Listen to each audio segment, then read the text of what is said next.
First of all, I wouldn't have heard of this campaign.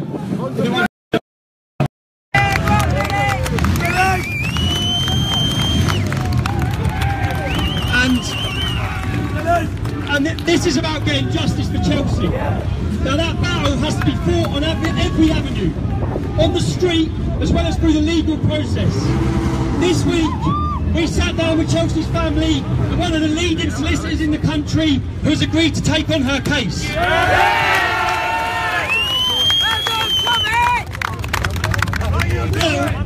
There'll be a video going out this week which will give everyone the details of how they can support this.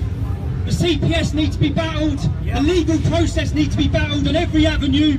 If there's been failures, they need to be exposed, and we need to get justice for her. So whilst Billy's running the street campaign, we now need a legal process campaign against it as well.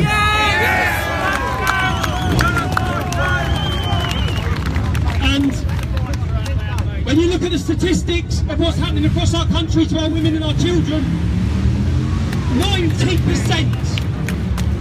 Loving the boys, I'm gutted, I got here late. And I missed the Angels leading the march. But what we need to be looking at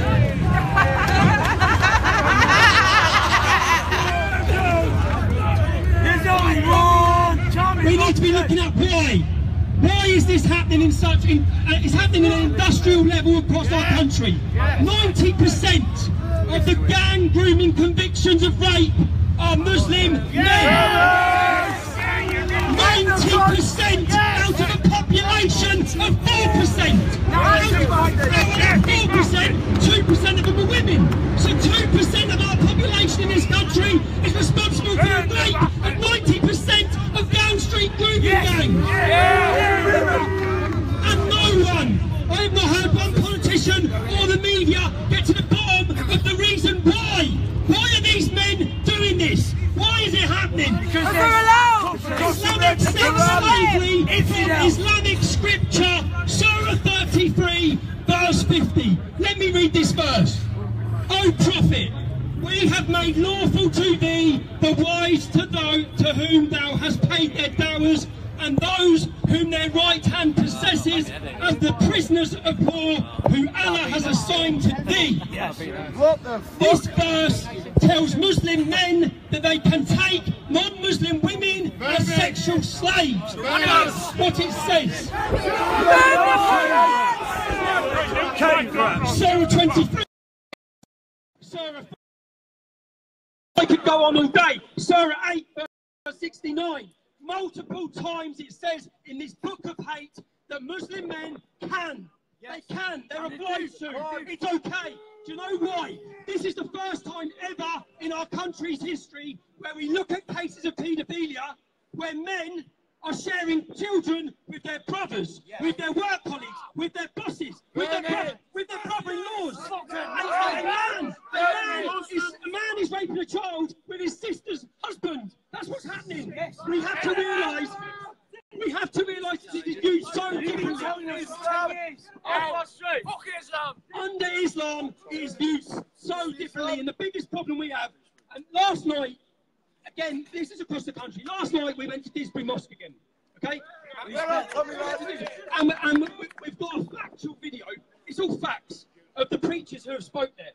And a young English couple come up and started trying to attack us, and shout at us.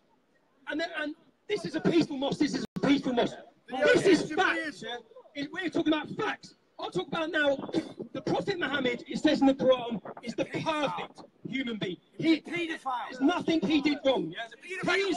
He is the moral compass. This is what the whole of our country has to understand.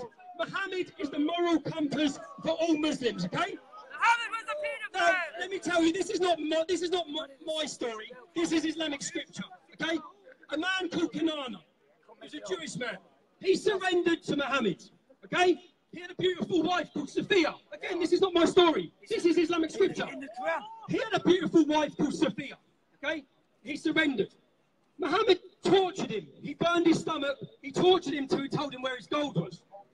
Then he beheaded him. Okay? So Sophia's husband was beheaded. Her brother was beheaded. Her father was beheaded. Her sister and and her cousins were given as sexual slaves to Mohammed's men.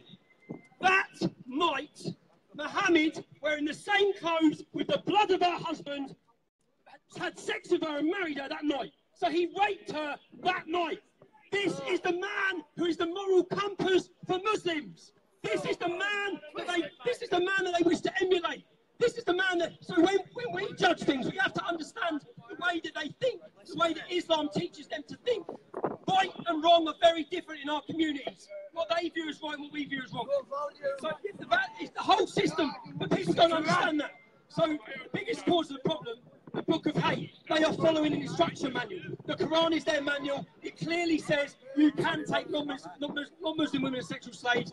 If we look along the Middle East, it's happening across the Middle East.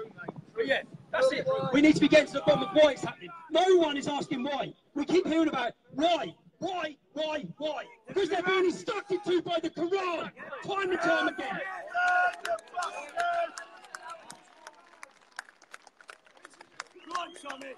And just again, Billy, I can't even go on the fashion you do. But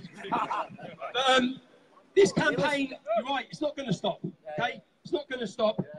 I'm happy to be supporting it. It's a local demonstration. I'm just going to support it. Thank you.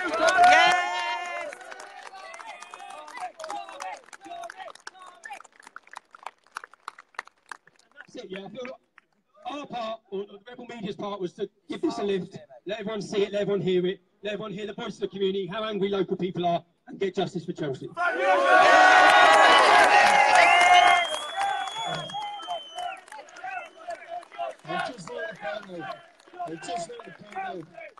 And without the help of Rebel Media, this would have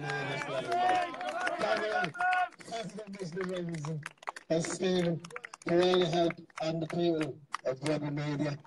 Thank you. Thank you, Billy. Because without you, one people will never take notice. Thank you. And I want to say you and a friend. In the torso. The next time. And if anybody can make the way to Manchester tomorrow, there's another demonstration there.